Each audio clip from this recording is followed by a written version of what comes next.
So ఎందుకు ఇవాళ మీరు ప్రొటెస్ట్ చేస్తూ ఉన్నారు, ఉద్దేశం ఇది? ఇవాళ దినం ఒక సింగిల్ పాయింట్ అజెండాతో వచ్చినామండి. SC status for Dalit Christians.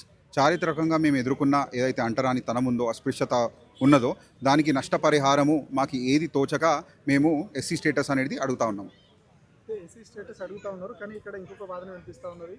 వీళ్ళు మతం వద్దనుకొని వెళ్ళిపోయినప్పుడు మళ్ళీ కులం గురించి, రిజర్వేషన్ గురించి ఎందుకు కొట్లాడుతున్నారని ఒక బలంగా ఆపోజిట్ సైడ్ నుంచి కూడా వాదన వినిపిస్తారు. అన్న, మీరు ఫ్యాక్చువల్లీ ఒకటి ఇన్కరెక్ట్ స్టేట్మెంట్ పాస్ చేసిరన్న. మేము వద్దనుకొని పోలేదన్న, ఆప్షన్ లేకపోయినామన్న. మేము మా ఇష్ట దైవాన్ని ఆరాధన చేయడానికి గర్భగుడిలోకి పోతే మమ్మల్ని అలౌ చేయలేదన్న. మమ్మల్ని తరిమి కొడితే మేము పక్కన పడితే ఆ క్రైస్తవుడు వచ్చి మమ్మల్ని ఆదుకొని మాకు బువ్వ తినిపించి జర మాకు బట్టలు ఇచ్చి దగ్గర తీసుకుండన్న. మమ్మల్ని దగ్గర తీసి మమ్మల్ని హద్దుకున్నాడన్న. హద్దుకొని వాడేమి స్నానం చేసుకోలేదు, గంగాజలం తీసుకోలేదన్న. ఒక మనిషిగా మమ్మల్ని గుర్తించడానికి ఒక వ్యవస్థ ఉండాలని అనుకున్నాం. అది మా క్రైస్తవ్యంలో దొరికింది. అందుకు మా తాతలు పోయిర్రు. అది చరిత్ర. కానీ ఎందుకు ఇప్పుడు ఒకవైపు సెంట్రల్ గవర్నమెంట్ అసలు రిజర్వేషన్ లేకుండా చేస్తా ఉన్నా, అంత ప్రైవేటైజేషన్ వైపు పోతున్న టైంలో మీరు రిజర్వేషన్లకు ఇవ్వాలి అని కొట్లాడడం వల్ల ఉపయోగం ఏముంటుంది? మేము ఎదగద్దా అన్న? మీరు అడిగే దాంట్లోనే ఒక ఆధిపత్య వ్యవస్థ కనబడతా ఉంది. No, I'm not personally attacking you, but I'm talking about the intention that has been propelled into your mind. నేను ఏమంటున్నానన్న, why should this question be asked? ఎందుకు? ఏ మతమైనా కూడా అన్న, దళితుడు ముందుకు పోవద్దా? చట్టసభలో అడుగు పెట్టద్దా? చలో, ప్రధానమైన ఆరోపణ ఏం చేస్తారు? క్రిస్టియన్స్ అంటే కన్వర్జన్స్ చేస్తారు, అంతే. Okay, I'm not denying that fact. Let me be absolutely honest in saying that కన్వర్జన్ని కట్టడి చేయాలి, దాన్ని కట్టేసేయాలి. We do not believe in force conversions. But let's understand this simple fact. చరిత్రలో మా తాతలకు, మా కుటుంబ సభ్యులకు ఒకవేళ ఆ ముడ్డికి చీపురు కట్టకుండా ఉండినుంటే ఇవాళ దినం మేము కూడా బెంజ్ కార్లలో తిరుగుతుండే కదన్నా. ఇవాళ మేము కూడా ఉన్నత స్థాయిలలో ఉంటుండే కదన్నా. ఇవాళ దిన చట్టసభలో మేము కూడా గలం వినిపిస్తుండే కదన్నా.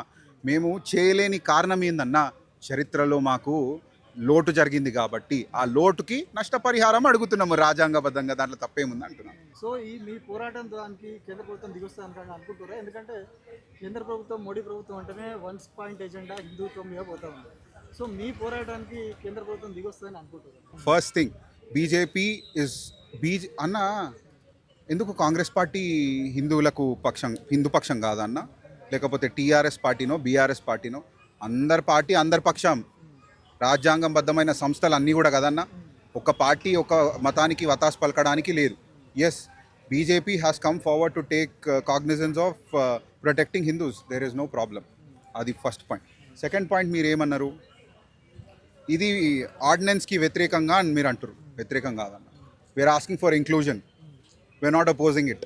We are asking for inclusion. In the same way that you have included Sikhs, in the same way you have included our Buddhist and Sikh brothers, please include Dalit Christians as well.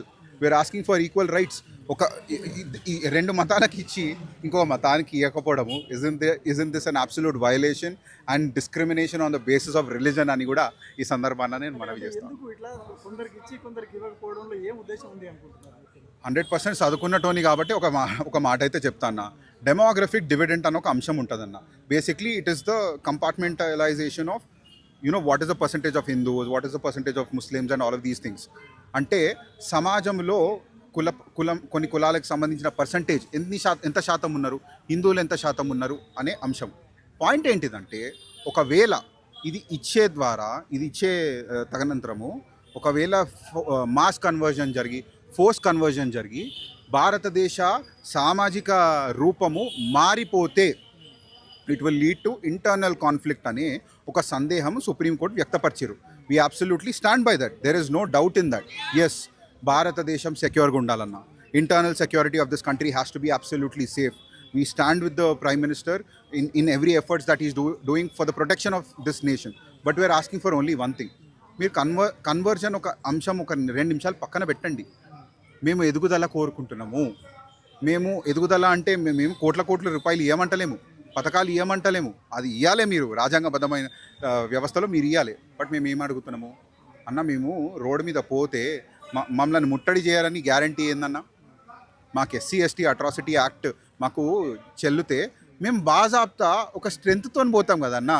ఇవాళ దినం లేని తరుణంలో మా సిక్కు మిత్రులకు, Buddhist మిత్రులకు వచ్చిన తరుణంలో మాది కూడా ఇంక్లూడ్ చేయండి అని అడుగుతున్నాం అన్న. అయితే మీరు బీజేపీ అందరినీ సమానంగా వస్తుంది ప్రభుత్వం అని చెప్పి చెప్తా ఉన్నారు. కానీ ఇదే బీజేపీ అనుబంధ సంఘాలు ఏదైతే ఈ సుప్రీంకోర్టు ఇచ్చిన జడ్జిమెంట్కి అనుకూలంగా కొన్ని రౌండ్ టేబుల్ సమావేశాలు పెట్టారు. అందులో నిర్ణయం సరైంది అని చెప్పారు. అందులో కూడా చాలా మటుకు మేము దళితులం అని చెప్పి మాట్లాడారు. సో వాళ్ళు వ్యతిరేకిస్తూ ఉన్నారు, అంటే వాళ్ళు దాన్ని స్వాగతిస్తున్నారు, మీకు రిజర్వేషన్ ఇవ్వడానికి వ్యతిరేకిస్తున్నారు.